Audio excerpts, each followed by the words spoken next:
So we've made it to the 2020s. That means today I'm gonna look back at the last decade and give you my picks for my favorite movies of the decade. So let's talk about it.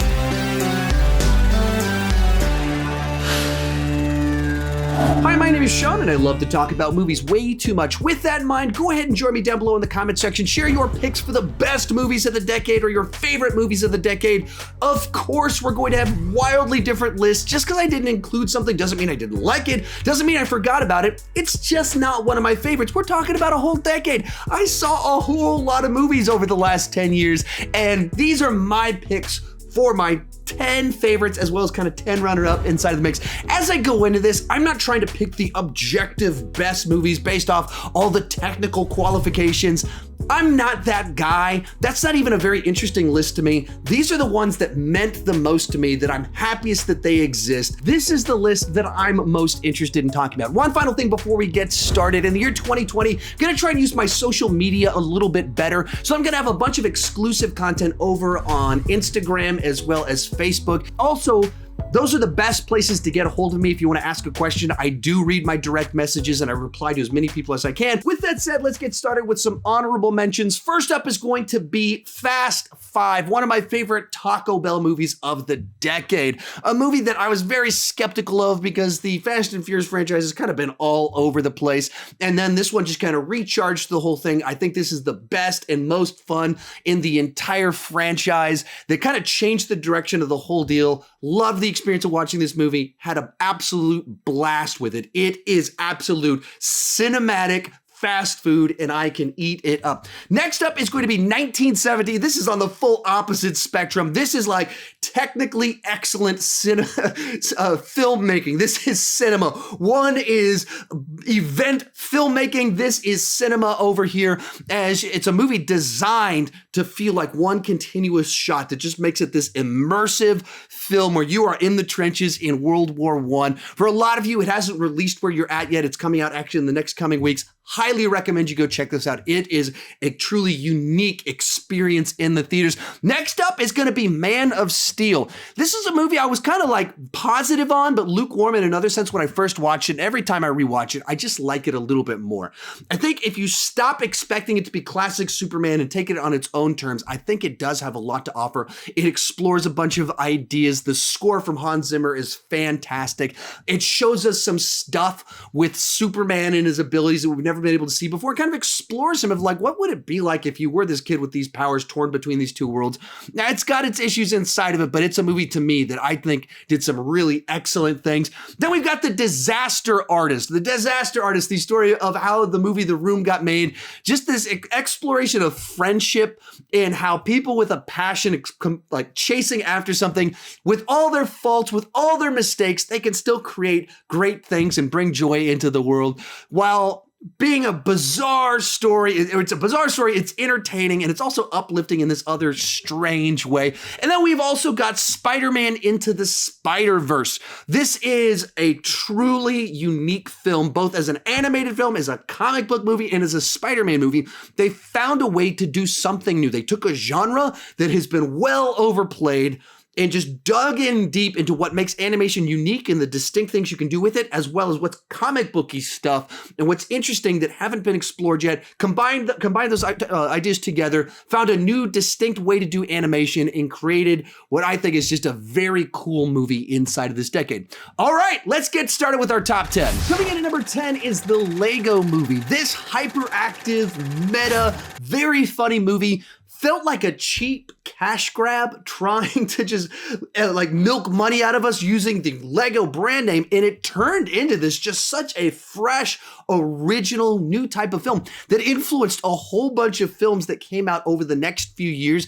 And even films like Deadpool seem to have flavors of the meta commentary inside of this one. Part of what makes it so much fun is that it understands the way that people use Legos and the dynamics between children and their dads. And for me, as someone that spent Christmas Day building a Lego set only to have my daughter drop it. It was an AT-ST. I even showed it in one of my videos, and the day after we built it, she dropped it and the leg snapped, and we haven't even been able to rebuild it yet. This is a movie that absolutely resonates me on a whole bunch of different levels as I understand the concept of the craggle and why so desperately you want to glue it together when you're someone like me, but at the same time can appreciate the creativity and the energy inside of the perspective from a child. Such a fun movie, a movie that understands family dynamics, a really neat film that I'm so glad that it exists. Coming in at number 9 is Whiplash. In the total opposite direction of the Lego movie, you have Whiplash, a film that managed to take a concept that does not sound remotely interesting to me. Competitive jazz drumming it is not something that I've like, deep interest in. But Damien Chazelle makes it this exploration of people obsessed with excellence and obsessed with being the best. And because of that, you create this very interesting dynamic between these two people as they respect each other, as they torment each other, and as you see them pursue absolute greatness at absolute any cost. And that is in and of itself a compelling journey to watch as you see people that in many ways are not very likable. They're kind of very unlikable, but there's a seed of what they're doing. There's something about them that is in and of itself inspiring, that they're so interested and obsessed with doing their best. And that's something we all have interest in being great and doing great. And these are people willing to pay the cost to get there, even if it kind of makes them bad people in the process. Makes for a captivating film from beginning to end. Number 8, Guardians of the Galaxy. When this was first announced back in 2012, I kind of thought that maybe Marvel Studios had lost their mind, because why are they making an adaptation of this relatively obscure comic book, at least for mainstream audiences? And then what a fresh, exciting, interesting film. I mean, probably for me, maybe the most personal film inside of the MCU that does have just this distinct flavor to it. I went to go see this actually with my interns right before we went on a week-long service trip, and it became the movie that we were just quoting all week long. I love the characters, the use of music, the camaraderie between the whole group. This is a movie that every time I watch it, I'm reminded of why I love it, and it brings back so many great memories. And it takes this bit broader franchise, the MCU, that I absolutely love, and just gives it some spice. Next up, Creed, another movie that when I first heard that they were going to continue the Rocky franchise following the adventures of Apollo Creed's son, I just thought they'd lost their minds. There was no possible way they could make this work. And once again, boy, was I wrong. They found a way to take maybe the most ridiculous Rocky movie, Rocky IV, and turn it into like the basis for this great drama.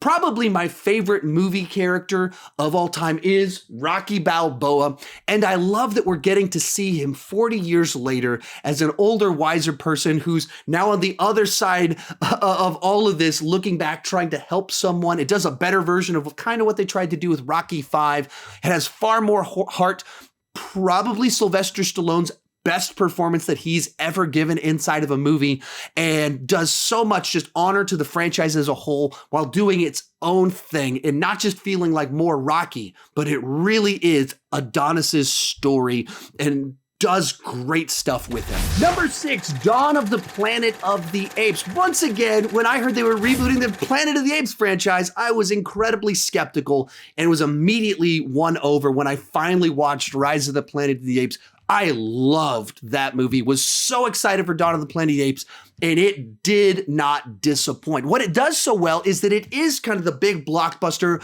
with apes on horses with machine guns battling tanks, and then like an all-out brawl between two different apes on top of a skyscraper that's exploding. It has all the crazy spectacle that I want, but at its core, the story is kind of this Shakespearean tragedy of sorts, as you have two different groups that have different competing value sets, and miscommunication is very much at the center of where everything kind of crumbles. Or you have kind of one bad actor in the group with Koba, who makes this whole house of cards in this kind of shaky alliance fall apart. And it's all based off of actual setups, like things where not forced things, not mustache twirling villains, but people with actual good intentions trying to make all of this work, trying to do its best for their people while not trusting others. That's where you get real tragedy and drama inside of it. And that's what all three of films inside of this trilogy did so well, is basing the conflict on competing values from different groups. I just loved that about all these movies. And the best of the bunch was Dawn of the Planet of the Apes, that just did such a great job of having that deep, complex conflict, tragedy, and apes on horses with machine guns battling tanks. Real quick, I got 5 more honorable mentions. First up, Edge of Tomorrow. Once again, another movie that didn't look very good from the trailers. They totally misrepresented the vibe of the film. They played it as this overly serious film, and then you go see it, and it's fun. Tom Cruise is kind of playing against type at the beginning of the film. Emily Blunt is fantastic, and it just does a great job of using this time loop thing to kind of keep moving things forward. And while it is a highly repetitive film, it never feels like it's actually repeating itself because it keeps progressing things forward.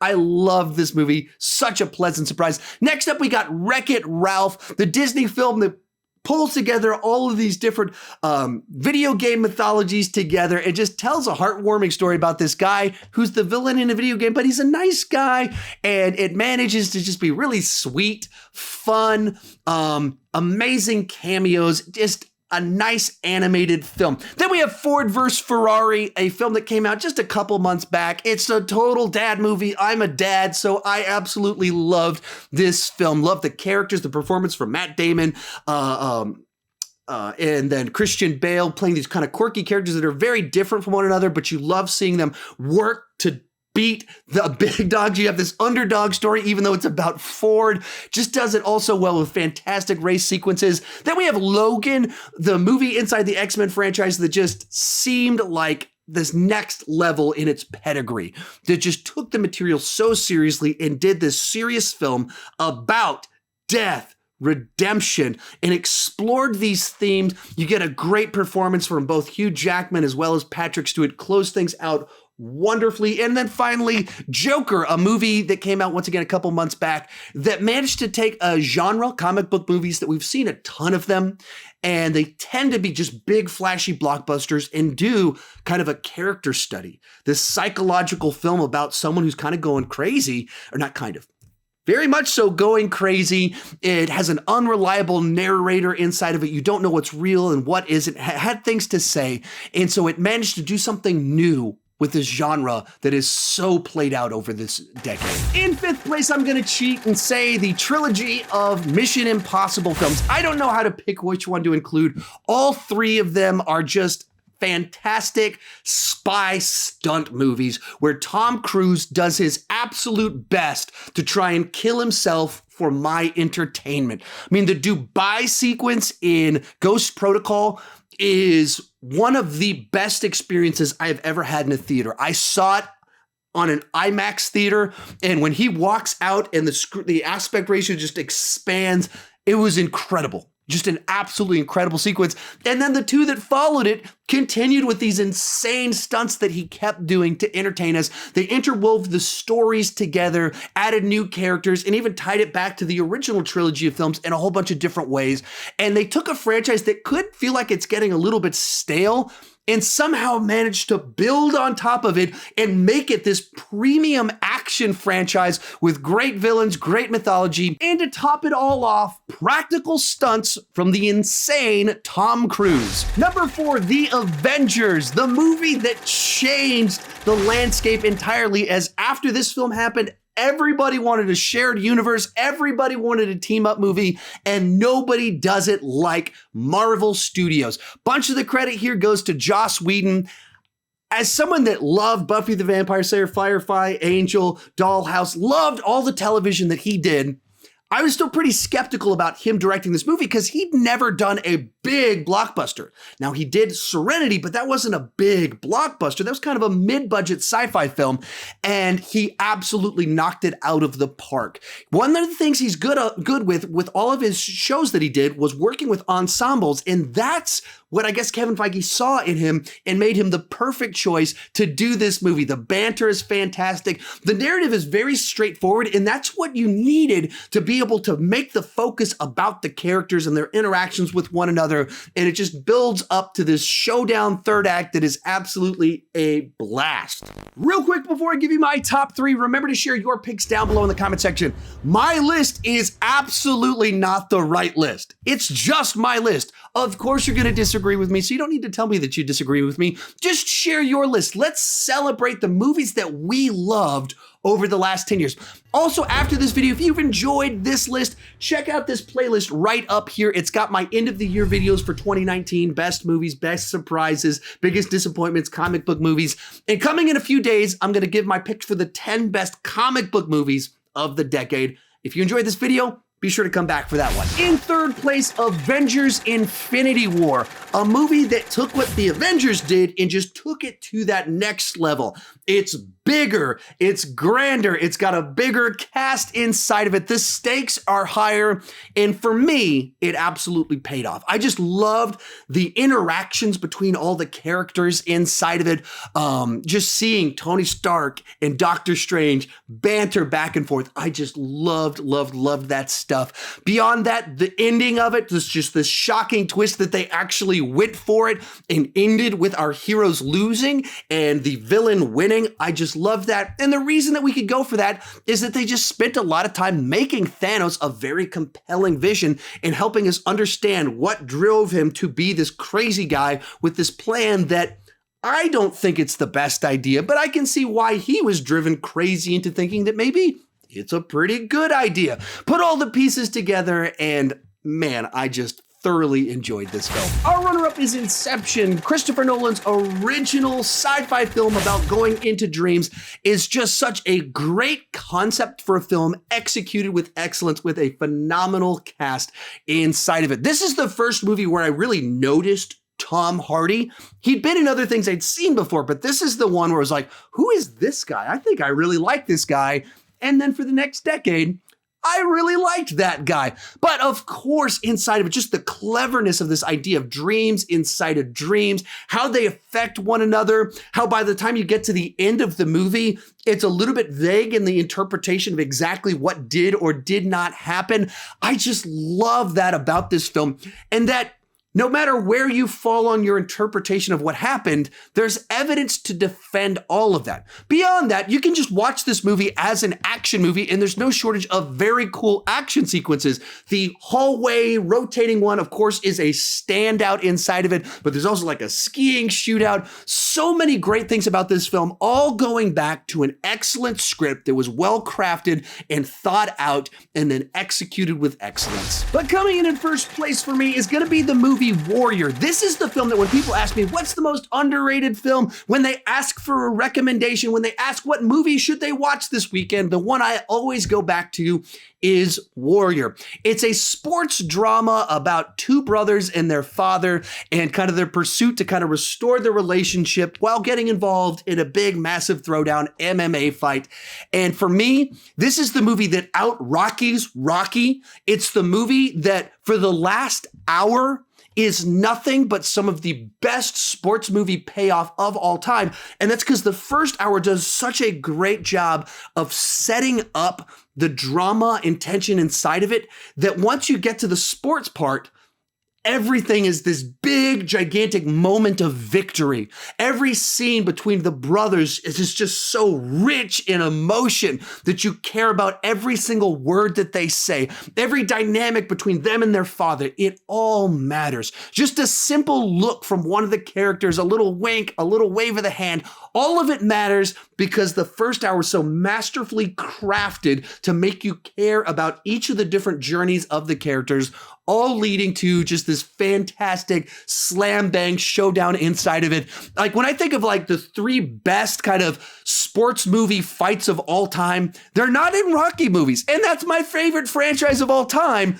Like the top three are probably all inside of this movie because it is so well crafted to make the final moments absolutely work and pay off. There's also great use of music inside of it. Just a fantastic film that I recommend everybody goes to check out. So it comes in at number 1. Remember, if you want that exclusive content this year, follow me over on Facebook or on Instagram. The links are down below in the description. Come back in a few days for my comic book ranking best of the decade. And if you want my best of 2019 stuff, check out that playlist right over there. Thank you so much for watching, and keep talking movies too much.